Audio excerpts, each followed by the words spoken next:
Today in Portland, a local landlord faces defeat in court, and it could set a real precedent for renters across the city.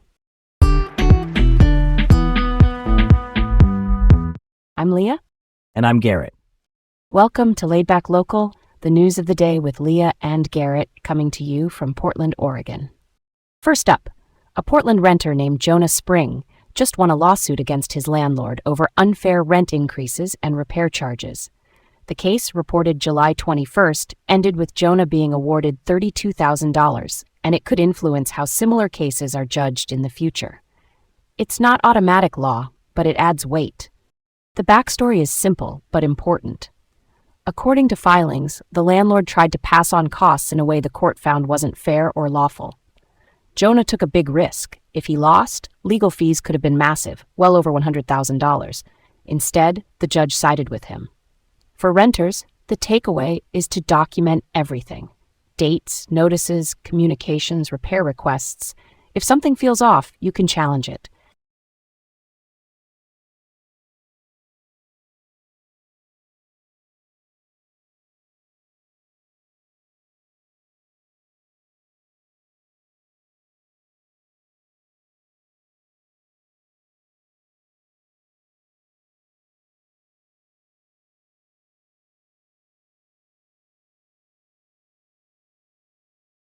Leah, why do you think this one broke through?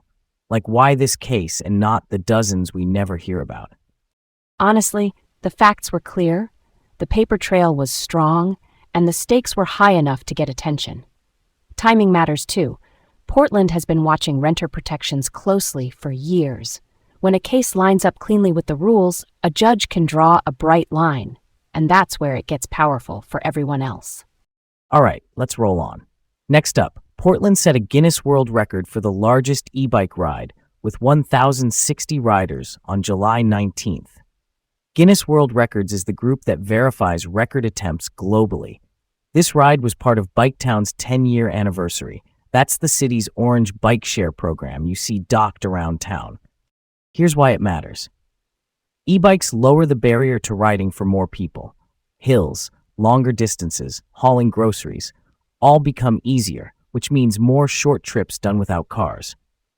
If you ever hear the phrase mode shift, that just means people switching from one way of getting around, like driving, to another, like biking. Portland more than doubled Seattle's previous record, which is a statement about where our heads are at on climate and daily commuting. That's so wild. It says a lot about the culture here that folks will show up even buy a Biketown pass to be part of something bigger. Quick real talk note.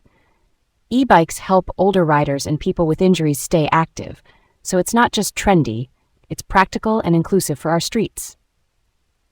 Switching gears a bit, the Trump administration just announced a 50% tariff on Canadian goods like hockey sticks and wine. A tariff is a tax charged on imported products. Companies pay it at the border, and those costs often get passed to shoppers. So for Portland, think local retailers, sports shops, bars, and restaurants that carry Canadian brands. They could see higher wholesale prices fast. This escalates trade tensions with Canada, which is one of the United States' biggest trading partners. In plain language, when one side raises tariffs, the other side may respond.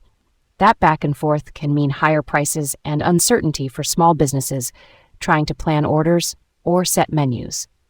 The administration frames this as protecting domestic producers, but the near-term effect here is sticker shock. Yeah, that checks out. Even if the goal is to push for better trade terms, a sudden 50% jump is, a lot. If you run a neighborhood shop in Northeast or a wine bar on Division, you cannot just absorb that overnight. And if Canada retaliates, Oregon exporters could feel it too. That could be anything from specialty foods to outdoor gear. International trade sounds abstract, but it shows up as the price tag on the shelf right here. Leah, why target items like hockey sticks and wine specifically? That's a curveball. Strategic symbolism. Most likely, products that are visible and culturally tied to Canada, and where the U.S. thinks there is room for domestic alternatives. But the bottom line here is simple. Expect some prices on Canadian goods to jump, and businesses might adjust inventory while they wait to see what Canada does next. On to another federal move. The administration also rescinded the public lands rule. That rule was set in 2024 by the Bureau of Land Management, or BLM, which is the federal agency that oversees a lot of public land in Oregon and the West. The rule elevated conservation, meaning caring for the land, water, and wildlife, alongside uses like grazing, logging, and mining. With the repeal, more areas could open to activities like lithium mining or expanded logging. Lithium is used in batteries, so there is an economic push. But environmental advocates say the rollback cuts public input and tips the scale away from habitat protection. Notably, 98% of public comments opposed the rescission, which is a strong signal of concern from people who weighed in. Let's unpack this. Balanced management sounds good, but balance depends on the rules in place. If conservation loses priority, the long-term costs can be hidden. Soil erosion, increased wildfire risk near worked lands, or damage to streams that support salmon runs. For Oregonians who hike, hunt, fish, or just need clean water, this is not abstract. It is our backyard. Why move so fast on repeal when public comments were that lopsided against it? Policy priorities, plain and simple. The administration argues it is restoring flexibility for economic uses on federal lands. Critics say it is favoring extractive industries. That means industries that pull resources out of the ground over conservation. Either way, Oregon will be watching closely as specific projects line up for approval. Last up, Portland's Moda Center lease talks took a twist. A draft term sheet was sent to the Trailblazers management, and several city councilors said they were surprised to see it land before they had more input. The Moda Center is where the Portland Trailblazers play, and Rip City Management, the Blazers' operations arm that runs events at the arena, is the venue operator. Here are the big numbers on the table.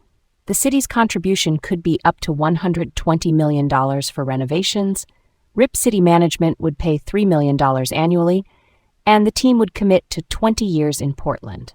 A reminder, a term sheet is not a final contract. It's basically a proposal that outlines major points before lawyers turn it into a full agreement. The Oregon legislature and Multnomah County have already pledged significant funding toward this overall effort. Still, some councilors want more control over the final terms and a clearer balance between public investment and community benefits, things like local jobs during construction, transportation improvements on event nights, and access for other events. Yeah, that hits different when you see the price tag. Big venues are expensive to maintain, and keeping the Blazers here matters culturally and economically. But it's fair to want transparency and a strong return for the public. Think updated infrastructure, a safer fan experience, and real accountability in the deal. Due diligence now saves headaches later. Thanks for hanging with us today on Laid Back Local, the news of the day with Leah and Garrett from Portland, Oregon. Have a great day, stay safe out there, and we'll see you tomorrow.